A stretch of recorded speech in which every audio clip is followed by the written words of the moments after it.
Isaías capítulo 1, versículo 16 y 18. Dice, si quisiere, y tú ves, si ustedes quieren y ustedes oyen, comerán del bien de la tierra. ¿Se da cuenta? Que no es obligado. Si ustedes quieren, dice el verso 19, si ustedes escuchan, ustedes van a comer del bien de la tierra. Ahora, si ustedes no quieren y si ustedes son rebeldes, ustedes serán consumidos a espada, porque la boca de Dios lo ha dicho. Ustedes lo pueden leer, hermano, en cualquier versión. Isaías capítulo 1, 16 al 18.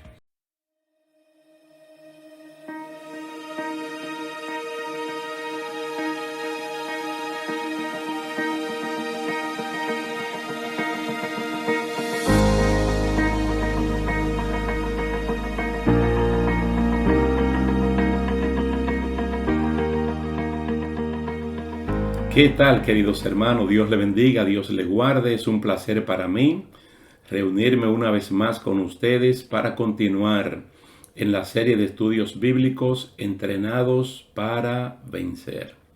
Recuerden que es un entrenamiento que viene de parte de Dios a favor nuestro y es entrenarnos en la realidad, no un entrenamiento ficticio, no un simulacro, sino una realidad. Para el día de hoy vamos a hablar acerca de las diferencias de servir a Dios y al mundo. Las diferencias de servir a Dios y al mundo. Y vamos a sustentar este estudio en 2 de Crónicas, capítulo 12, versículo 1 al 8. 2 de Crónicas, capítulo 12, versículo 1 al 8. El caso de este hombre de Roboam, que en él nosotros podemos vernos.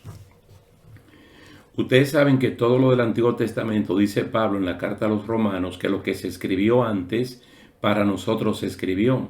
Y él está hablando como antes del Antiguo Testamento. Quiere decir que nosotros podemos beber en esa fuente especialmente la historia del pueblo hebreo o judío, como hasta ahora hemos visto algunos capítulos.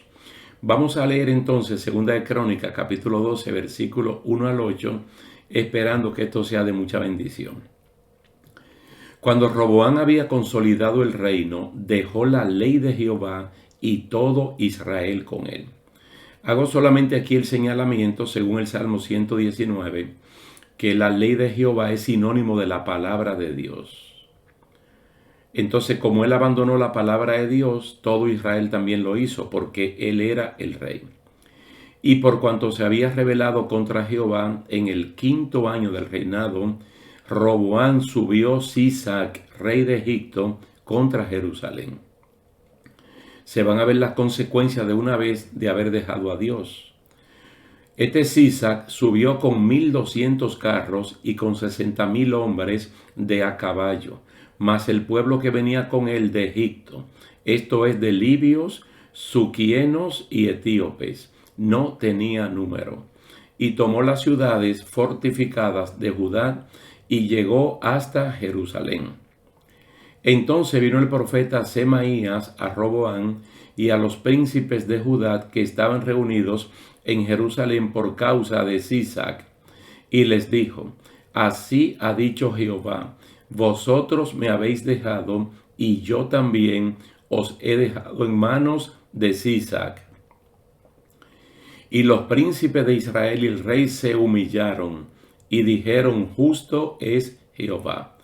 Y cuando Jehová vio que se habían humillado, vino palabra de Jehová a Semaías, diciendo: se han humillado, no los destruiré, antes los salvaré en breve, y no se derramará mi ira contra Jerusalén por mano de Sisac. Pero notemos bien el versículo 8, la lectura del versículo 8. Pero serán sus siervos, para que sepan lo que es servirme a mí y qué es servir a los reinos de las naciones. Yo creo que lo que hemos leído aquí en estos 8 versículos de este pasaje de 2 de Crónicas capítulo 12 son bien claros y son precisos. El versículo 1 habla cuando Roboam consolidó el reino.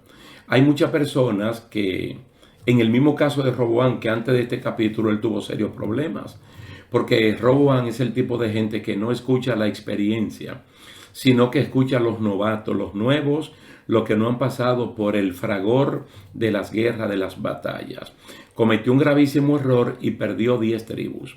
Se quedó con Judá y con Benjamín. Y cuando consolidó el reino porque buscó de Dios, entonces se apartó de él. Desafortunadamente, hay muchas personas que son entrenadas por Dios, logran una victoria, hay una batalla que la ganan, pero después se apartan del Señor. Cuando uno está hablando de batalla, el capítulo 6 de la carta a los Efesios tiene aporte para nosotros, porque allí habla de estar firme y habla como si nosotros fuéramos soldados, como del Imperio Romano, que esa es la imagen que hay allí. Toda la vestimenta, desde la cabeza, el casco protector o yelmo, hasta las botas o apresto del Evangelio, incluyendo el escudo, la espada, era como ver a un soldado romano bien armado. Pablo dice que esas cosas son espirituales, pero él dice que después de haber terminado todo, tenemos que estar firmes. Lamentablemente hay muchos creyentes que su fracaso viene después de una gran victoria. Y este es el caso de Roboam y puede ser el caso suyo o el mío, si no le prestamos atención a lo que dice la palabra del Señor.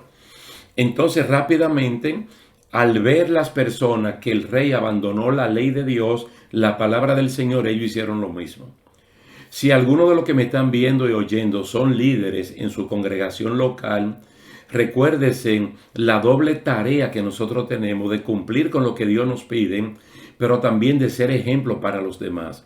Y no estoy hablando solo del pastor, de la pastora, de los maestros, de aquella persona que ejerce un liderazgo de servicio en la congregación, en su hogar, en la escuela, en la comunidad. Nosotros tenemos que ser ejemplo, porque la gente como que se le hace más fácil seguir el mal ejemplo que el buen ejemplo. Inmediatamente hicieron esto. Ahora las consecuencias se vieron de una vez. Sisac, el rey de Egipto, con una cantidad enorme de personas de Egipto y una cantidad innumerable de otros pueblos, fueron para atacar a Judá. Entonces ellos tomaron las ciudades fortificadas de Judá y entonces llegaron hasta Jerusalén y la sitiaron. Entonces llega Semaías, el profeta de parte de Dios, y le habla a Roboam y a los príncipes de Judá. Y le dice claramente que como ellos se han alejado de Dios, pues Dios también ha hecho lo mismo. Y como ahora no hay protección de Dios, es fácil para el enemigo penetrar y entonces tomar todas las posiciones, tanto la del templo como la del palacio real y de los hogares de cada persona. Eso es lo que siempre pasa. Ya no hay cobertura, entonces el enemigo de la justicia puede hacer lo que él quiera. Ellos lo que hicieron fue que se humillaron. De verdad que fue una humillación temporal, buscando un alivio de parte del Señor. Ellos reconocieron en ese momento que lo habían hecho y solo atinaron a decir que Dios es justo. Claro, no pueden decir otra cosa porque Dios no es injusto. Dios no es un abusador. Dios no es un arbitrario. Dios actúa de acuerdo a como nosotros dejemos que Él actúe en cuanto a nuestras relaciones. Fíjate que hay muchas personas que el Dios de ellos está dibujado en una obra de arte y andan con su Dios colgado en el cuello o andan en una billetera, andan en un bulto. Ese es su Dios y de ese tamaño es su Dios. Entonces es un Dios que tiene ojos pero no ven, tiene boca pero no habla, tiene manos pero no hace nada y tiene pie pero hay que llevarlo, hay que cargarlo porque eso no es nada. Entonces, cuando Dios ve que ellos se humillaron, volvió y le dijo a Semaías que volviera a darle un mensaje diciéndole que no lo iba a destruir y que por el contrario, en breve, porque había que ser rápido, porque ya ellos estaban rodeando a Jerusalén, Dios iba a actuar e iba a impedir que su ira se derramara sobre Jerusalén. Pero ahí está el pero serán sus siervos, para que sepan lo que es servirme a mí y qué es servir a los reinos de las naciones. Qué triste manera de entender lo bueno que es servirle a Dios. Qué bueno es servirle a Dios, pero hermano, no perder esa relación y esa comunión con Él para después que uno la haya perdido, entonces valorarla. Yo no quiero pasar por esa experiencia No la quiero pasar ni siquiera en mi relación con Dios, ni en relación con mi esposa, con mis hijos, con los hermanos de la iglesia, con los supervisores que yo tengo. Yo no quiero perder esa relación para luego anhelarla, para luego valorarla. Pero la mejor relación de todas es la relación con Dios. Entonces, qué triste manera de entender lo bueno que es servirle a Dios.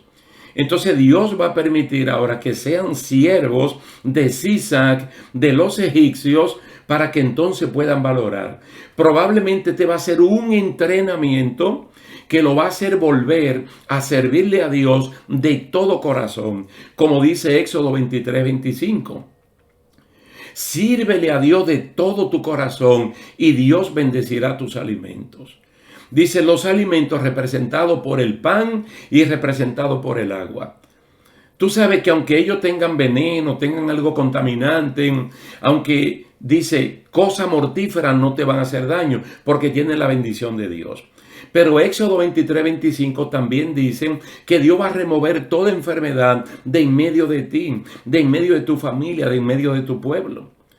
Ustedes ven que en 2 de Crónicas 7:14, cuando el Señor llama también al pueblo al arrepentimiento, porque Dios le contesta la petición de Salomón, Dios le dice, si mi pueblo sobre el cual mi nombre es invocado, se humillara, se arrepintieran, cambiaran sus caminos, entonces yo voy a oír desde los cielos y yo lo voy a bendecir y voy a sanar su tierra. Sanar tu vida, sanar tu hogar, sanar tu trabajo, sanear tus finanzas. En términos bíblicos estoy hablando, no en términos de la prosperidad mal predicada como se predica por ahí. Entonces nosotros no podemos, hermano, perder esto cuando ya nosotros venimos de una perdición. Nosotros no deberíamos perder esto, volver de nuevo a la perdición para valorar esto. Entonces Dios aquí lo mete en un entrenamiento. Noten bien el verso 8, es un entrenamiento. ¿Qué dice ese versículo 8? Serán sus siervos. ¿Para qué? Para que sepan. Aquí para que sepan es para que sean entrenados, para que conozcan, para que estén definidos en lo que es servirle a Dios y servirle a los reinos de las naciones o servirle al mundo. Dios permite que su pueblo cayera. Dios permitió que este pueblo cayera en manos de los egipcios para dejarlo experimentar la diferencia entre servirle libremente a Dios y servir al mundo. Y servir al mundo.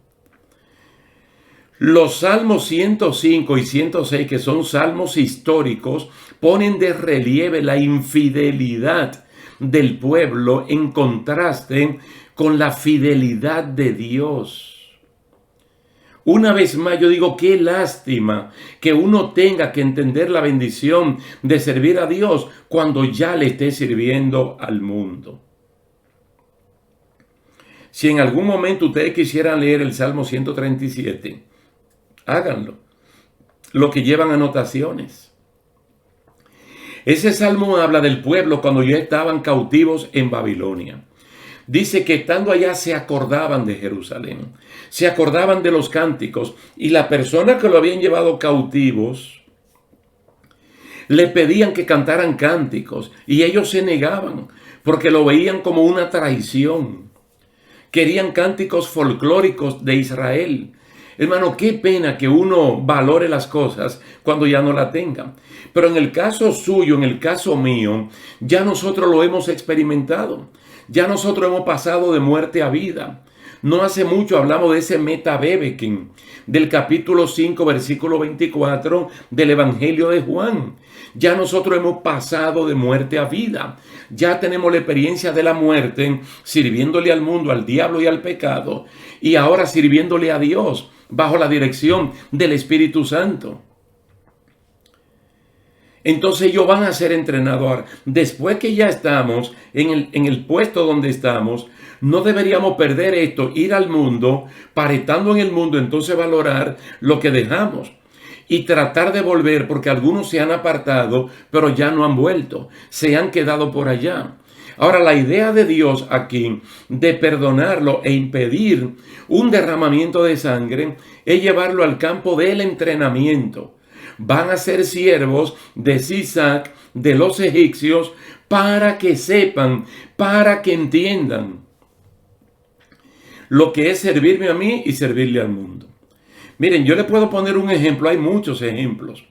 Por ejemplo, Zacarías, el papá de Juan el Bautista, él lo dijo de esta manera, porque este hombre en lo que se llama el Benedictus, cuando él comenzó a bendecir el nombre del Señor, cuando Dios le quitó la mudez, porque él quedó mudo, cuando ya él habla, lo primero que él hace es bendecir a Dios. Entonces en latín la palabra Benedictus pues se quedó como ese cántico, el Benedictus, y es muy bonito, porque la manera como está en el Evangelio de Lucas, él dice, bendito el Señor, Dios de Israel. Bendito el Señor, Dios de Israel, que ha visitado y redimido a su pueblo. Dice, y nos levantó un poderoso Salvador en la casa de David su siervo, como habló por boca de sus santos profetas que fueron desde el principio. Noten aquí el versículo número 74, que librados de nuestros enemigos, sin temor les serviríamos.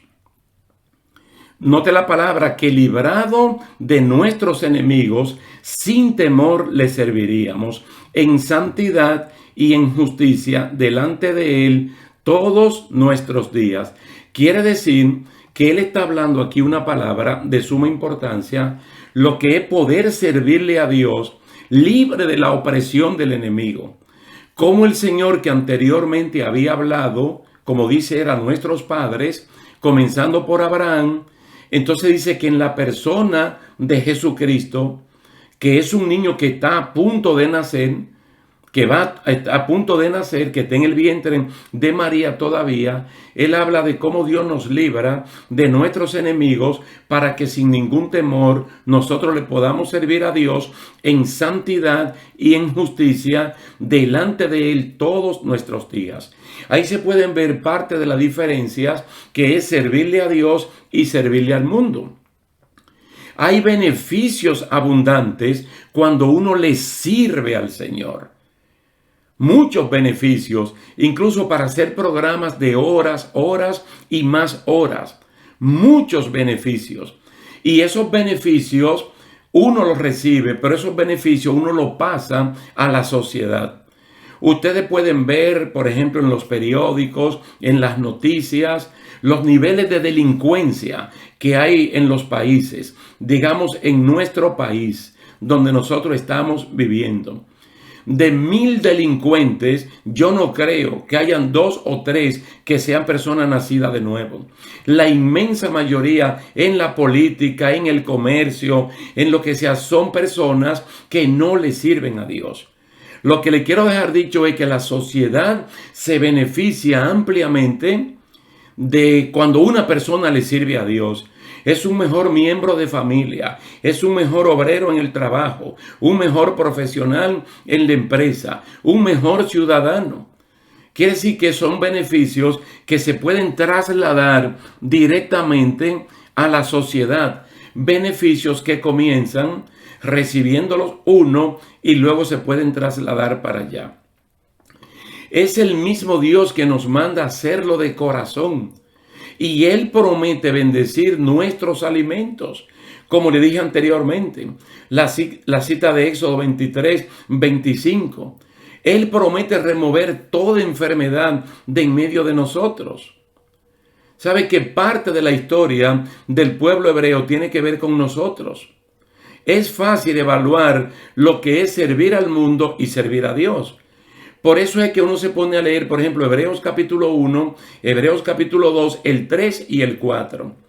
Lógicamente, Hebreos capítulo 1 trata de hablarnos a nosotros con una historia de cómo Dios primeramente le habló a los padres a través de los profetas y cómo luego nos habla a nosotros a través del Hijo. Cómo nos habla de lo grande que es la salvación que nosotros hemos recibido, del enorme sacrificio que hizo Jesucristo, ¿verdad? Siendo un humano y muriendo como mueren los humanos en la condición más crítica. Pero luego habla en los capítulos 3 y 4 de cómo Dios liberó al pueblo. cómo Dios bendijo a ese pueblo para que le sirvieran libremente. Incluso lo llevó a un gran desierto donde ellos no tenían que hacer absolutamente nada que no fuera adorar y glorificar el nombre del Señor. En bendición, en salud, en prosperidad, convirtiéndose Dios en el médico divino de estas personas. Y se lo probó porque en 40 años caminando, sus zapatos y su ropa nunca envejecieron. Sus pies nunca se hincharon. Nunca le faltó agua. Nunca le faltó maná. Nunca le faltó cobertura de día, protección de noche. Las mejores leyes humanas que puedan recibir se la dio el Señor Dios en el monte Oré, en el monte Sinaí. Entonces, ¿qué dice la palabra? Que no acompañaron con fe. Cuando las cosas no son acompañadas con fe, entonces es fácil hacer lo que hizo Roboam. Y estamos hablando del hijo de Salomón. Estamos hablando de una persona que ya su papá había escrito Cantar de los Cantares, el libro de Proverbios y con toda probabilidad el libro de Eclesiastés, el predicador. De hecho, el mismo libro de Proverbios está diseñado para que los padres lo enseñen a los hijos y para que los hijos se mantengan en el camino del Señor. De ahí que muchas personas reconocen el capítulo 22, versículo 6, esa gran palabra de instruye al niño en sus caminos, que va a tener un alto porcentaje, una alta probabilidad de no apartarse del camino del Señor. Entonces él fue enseñando eso, pero él desafortunadamente dice que cuando Dios le permitió asentar bien el trono, entonces se apartó. Entonces se apartó del camino del Señor. Ahora, usted y yo, si acompañamos con fe, con un ejercicio de fe, si nuestra memoria se mantiene como debe mantenerse, con una conciencia modelada por el Espíritu Santo, nosotros no nos vamos a apartar nunca. Porque es que vamos a hacer memoria de lo que Dios ha hecho por nosotros. Y no es verdad que nos vamos a descarriar. Ni por algo sencillo que nos hagan, ni por algo difícil. Porque ya nosotros estudiamos el capítulo 8 de Romanos. ¿Qué puede separarnos del amor de Dios? Las cosas cotidianas que nos pasan a nosotros y a los demás, hambre, desnudez, falta de trabajo, enfermedad, dice, eso no puede, porque en esas cosas nosotros somos más que vencedores. Y cosas que son hasta inmanejables por nosotros, como la muerte, lo ancho, los ángeles, el futuro, dice, no podrá separarnos. No podrá separarnos. Ni la riqueza, ni la pobreza, ni el presente, ni el porvenir, ni la vida, ni la muerte, ni ángeles, ni nada podrá separarnos cuando estamos bien anclados en Él. ¿Cómo vamos nosotros a cambiar un estilo de vida tan bueno como el que Dios nos ha dado para volver al mismo mundo de pecado del cual el Señor nos sacó? Cuando nosotros nos convertimos, mire la palabra conversión, cuando giramos 180 grados, lo hicimos de lo malo a lo bueno, de las tinieblas a la luz, de la soberanía del diablo a la de Cristo, del mundo a la santidad. Y experimentando ya esto, pero locos seríamos nosotros en volver a las cosas del mundo. Por eso que ustedes ven que el apóstol Pablo, cuando manda la carta a las iglesias de Galacia, Pablo está sorprendido. Pablo está maravillado. Pablo llega a decir, yo no logro entender cómo ustedes fueron embrujados, fascinados, engañados para cambiar de carril. Dice, porque ustedes caminaban bien. Ustedes lo estaban haciendo de manera correcta. Ustedes estaban viviendo bajo la dirección del Espíritu. Ustedes no se estaban moviendo por la carne, por la tradición religiosa, por el mundo. Ustedes se estaban moviendo por la nube de Dios que estaba guiando su vida. ¿Por qué cambiaron? Ahora el gozo, que es el fruto de la salvación, ya no lo expresaban. Ahora vivían vidas de amargura porque tenían una carga completamente religiosa. Mire, cuando en nosotros ocurre ese proceso, ese cambio que se llama metanoia en griego, es un cambio radical. Y los cambios radicales nos benefician tanto a nosotros que sirviéndole a Dios, no a una religión, sirviéndole a Dios, nosotros podemos experimentar vidas alegres, porque servirle a Dios no es una carga, no es una molestia. Miren, el libro de Ezequiel, del profeta Ezequiel, se presenta a una mujer sucia, desnuda, ensangrentada y abandonada. Todo el capítulo 16 de Ezequiel narra vamos a decir, al pueblo de Israel, comparándolo con una mujer. Entonces esa mujer dice que el Señor pasó por allí y la vio en esas condiciones, abandonada, ensangrentada, sucia y desnuda. Y Él se tomó el tiempo de limpiarla, de lavarla, de vestirla, de calzarla y de darle compañía. Y ahí mismo se puede ver la diferencia inmediatamente. Inmediatamente se puede ver la diferencia entre lo que es una persona abandonada, ensangrentada, sucia y desnuda. Ahora el Señor dice que la vistió con ropa elegante, calzó sus pies con un material de piel de tejón, un material suave, rústico en apariencia, pero muy duradero y cómodo para el pie. Pero ¿sabe lo doloroso del caso? Que después que Israel, representado por esta mujer, se vio en esta condición, hizo exactamente lo que hizo Roboam en 2 de Crónicas, capítulo 12, el versículo 1. Cuando había consolidado su reinado, dejó la ley de Dios, abandonó al Señor. Comenzó a creer que por sus propias fuerzas, que por la posición de rey, él podía valerse solo. Y definitivamente, hermano, que no se puede. Porque si Dios está con nosotros, entonces uno puede decir quién contra nosotros. Pero si nosotros abandonamos a Dios, Dios también nos va a abandonar a nosotros. Y yo no quisiera pasar por la experiencia de lo que es una vez más servirle al mundo cuando ahora le estamos sirviendo a Dios, como dijo Zacarías en el capítulo 1 del Evangelio de Lucas, en el Benedictus, para que libre de temores le sirvamos a Dios en santidad. Alabado sea el nombre del Señor. Pero una cosa sí podemos destacar, que en este proceso de ser entrenados, es válido el humillarse, el arrepentirse, en reconocer nuestros errores. Cuando uno reconoce un error, es una etapa superada. Es un examen que no dieron. Entonces del examen tú pudiste haber sacado un 60. El 60% estaba bien, el 40% estaba mal. Cuando el profesor te devuelve el examen, ahora tú tienes el 100% del conocimiento. El 60 tuyo más el 40 corregido del profesor. Él no te va a cambiar las notas, pero en conocimiento, ahora todo lo malo Él te lo arregló. Las respuestas eran estas y el conocimiento 100% tú lo tienes. Y como te están formando, ahora eso tú lo podrás utilizar más adelante.